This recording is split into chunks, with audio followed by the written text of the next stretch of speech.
I would like to start off my speech with a powerful quote by Phyllis Schlafly. I don't believe that everybody should be paid the same. I believe in equal pay for equal work. In these hands are cents. So a black woman would get 63 cents. A Native Hawaiian Pacific Islander would get 59 cents. A Latina woman would get 54 cents. And a white Asian woman would get 87 cents to every white man's dollar.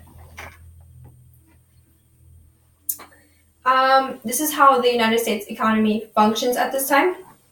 I believe in equal pay for equal work. In this speech, I hope to highlight the pressing issues that women go through on the daily and are still working hard to go through. First, I will begin with the history of equal pay and how it's gotten to the point of where it is today. According to the history website, in the 20th century, the wage gap between both genders was far more noticeable than it was as of this moment. They were being paid less than the average men, even though there were more than a quarter of women in the American workforce. Not only that, but there was restrictions that did not allow them to work at night, and it restricted their hours. So this was during World War II, when the men were out fighting in the war, and the women had to step in and work in these facilities where it was unstable for them, and they were less. They were equal at that moment because everybody was equal because of the war. Next was the Equal Pay Act of 1963, which was pretty much an amendment to the Labor Standard Act of 1938. The Fair Labor Standards Act of 1938 was meant to mandate equal pay for equal work. If it forbade men getting paid more than women for doing the same job that was the same skills. And while the Equal Pay Act of 1963 targeted equal pay and addressed discrimination, the bill still needs to be updated according to the National Women's Law Center. Next, I will provide facts about equal pay that will both include arguments for and against equal pay. This is the first argument. Women simply do not ask for a raise in the workplace. Many people argue that women do not negotiate with their employers to receive a higher pay, which is untrue. Most of the time, women ask for a raise, but they're often categorized as ungrateful and pushing according to their employer, which is true, which is why the women just don't ask for higher raise because they're going to get called this. This is the next argument. Women choose lower paying jobs.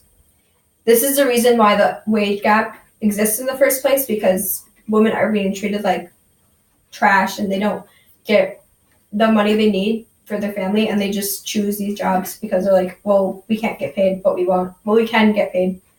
And women choose a job and the pay decreases when a large amount of women go into the field. So let's just say we all went into work at a grocery store. They would pay us less because we're all women. And women end up paying for it because they're discounting them for the work. Next, I will talk about the impact equal pay will have on everyone if it's updated. So if this act will get updated, this is what will happen. Well, for example, most women are breadwinners, so they bring in the income to the family. Half of all households in the United States with children under 18 have mothers who are in charge of getting food on the table. Most of the mothers are single and are the sole source of income, so they're the only way they can get food on the table. And 40% of married women have to provide income for the reasonable large families. So not only are they single mothers out there struggling, there's also married mothers who are struggling to meet end meets.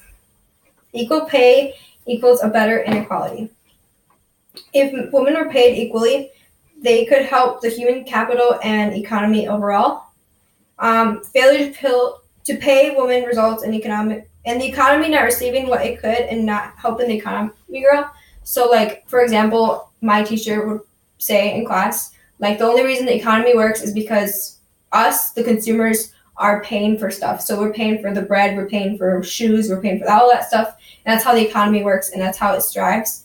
But for women not getting that, it's not going to strive.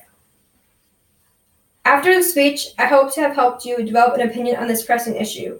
Due to the information, this makes me believe in equal pay even more. I would like to close my speech with a powerful quote by Emma Watson. The reality is, that if we do nothing, it will take 75 years before women get paid the same work for as men.